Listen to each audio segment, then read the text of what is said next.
Perkenalkan, nama saya Dwi Ajeng Purnama. Saya sebagai salah satu praktisi perbankan di Indonesia akan sedikit sharing mengenai alokasi portofolio.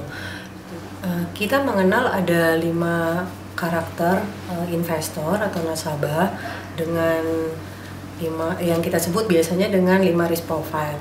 Yaitu pertama, nasabah dengan risk profile very konservatif, yang kedua konservatif, yang ketiga agresif, keempat very agresif, dan yang kelima yang menengah antara agresif dengan konservatif kita sebut dengan moderate.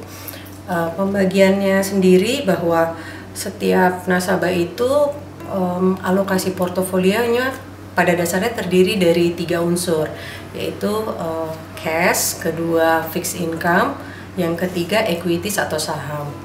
Masing-masing porsinya berbeda-beda tentu saja.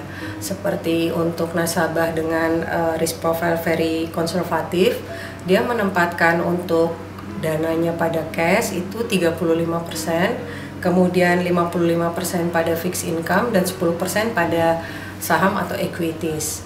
Kemudian untuk nasabah yang konservatif sendiri, dia menempatkan 10% pada cash, kemudian 60% pada fixed income, dan sisanya ada pada equities.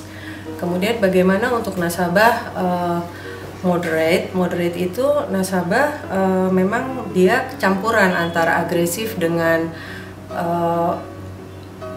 konservatif. Jadi dia lebih pembagian portofolionya 10% pada cash, kemudian 50% pada fixed income, dan 40% pada equities. Bagaimana dengan nasabah yang agresif? Karena sifatnya agresif, dia lebih tahan pada volatilitas naik turun atau perubahan pada nilai investasi yang cukup tinggi. Jadi dia tolerate risikonya sangat bagus.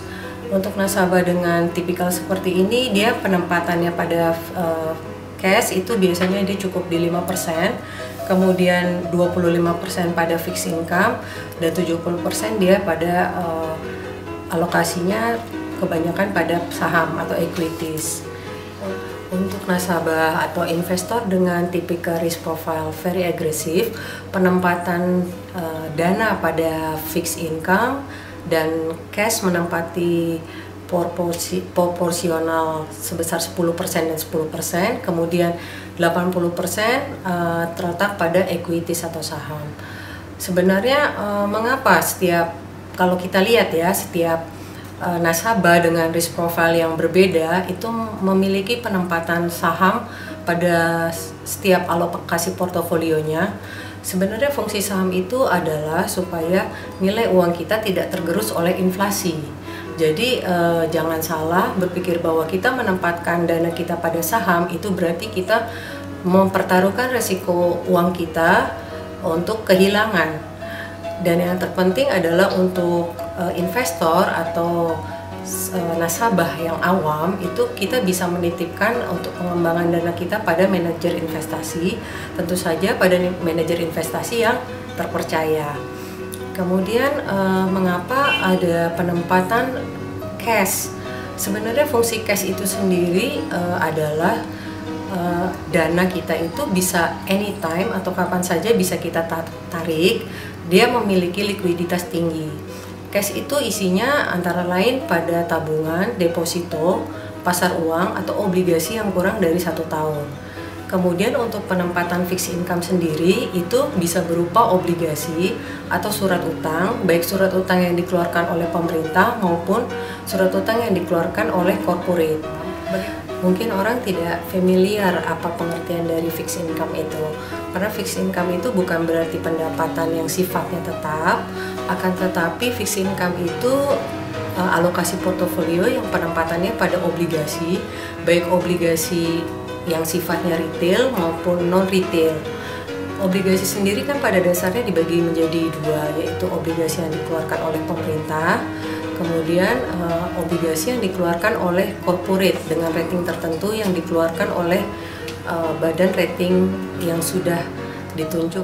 Kemudian untuk fixed income sendiri itu bisa kita beli secara retail yang biasanya kita sebut dengan obligasi retail berupa ori maupun sukuk, itu bisa dimulai dari pembelian 5 juta rupiah. Kemudian ada obligasi yang sifatnya non retail, pembelian minimal di angka 1 miliar, atau dalam misalnya currency dolar itu bisa minimal di 200.000 USD ya. Kemudian untuk investasi pada saham itu bisa berupa saham LQ45 atau dalam bentuk reksadana saham. Reksadana sendiri sebenarnya dibagi menjadi 4 bagian, yaitu reksadana pasar uang yang memang bisa memenuhi untuk unsur portofolio cash, kemudian reksadana pendapatan tetap itu biasa disebut juga dengan reksadana fixed income. Kemudian reksadana campuran, untuk reksadana campuran sendiri dia campuran dari obligasi dan saham, kemudian reksadana saham sendiri. Nah, untuk reksadana saham ini memang ada term and condition yang ditetapkan oleh masing-masing manajer investasi yang sesuai dengan isi dalam prospektus. Nah, kembali lagi kita sebagai investor harus memilih manajer investasi mana yang kompeten untuk memanage dana kita. Untuk saran, memang sebaiknya untuk dalam situasi yang jangka panjang atau ekonomi yang memang belum bisa dipastikan seperti apa kita, karena tidak pernah tahu kapan harga bottom, kapan harga itu naik, disarankan memang melakukan averaging, pembelian reksadana secara berkala sehingga untuk resiko bisa diminimalisir.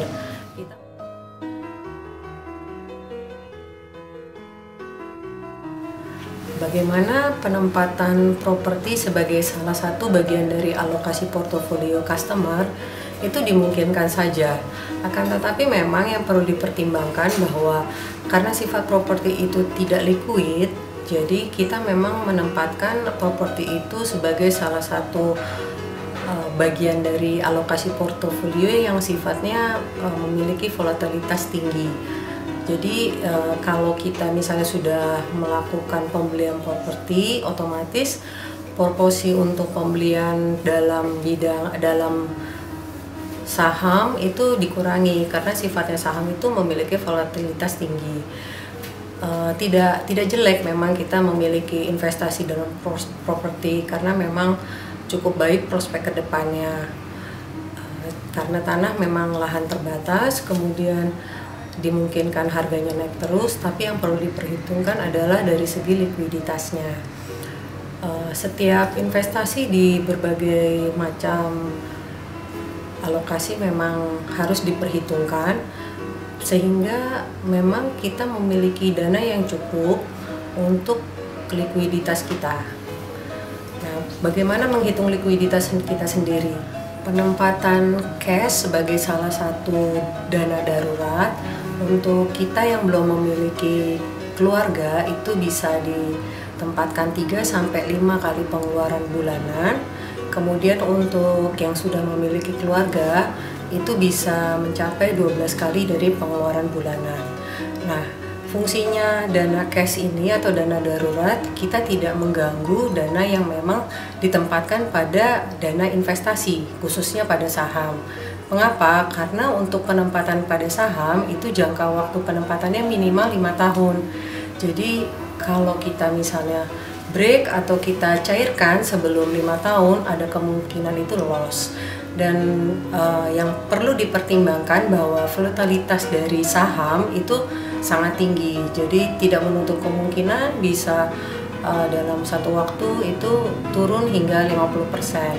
Nah, pada umumnya kita atau kita tidak memahami hal itu, sehingga kecenderungannya investor atau customer malas menempatkan pada saham adalah karena mereka tidak memiliki komitmen yang cukup pada penempatan tersebut.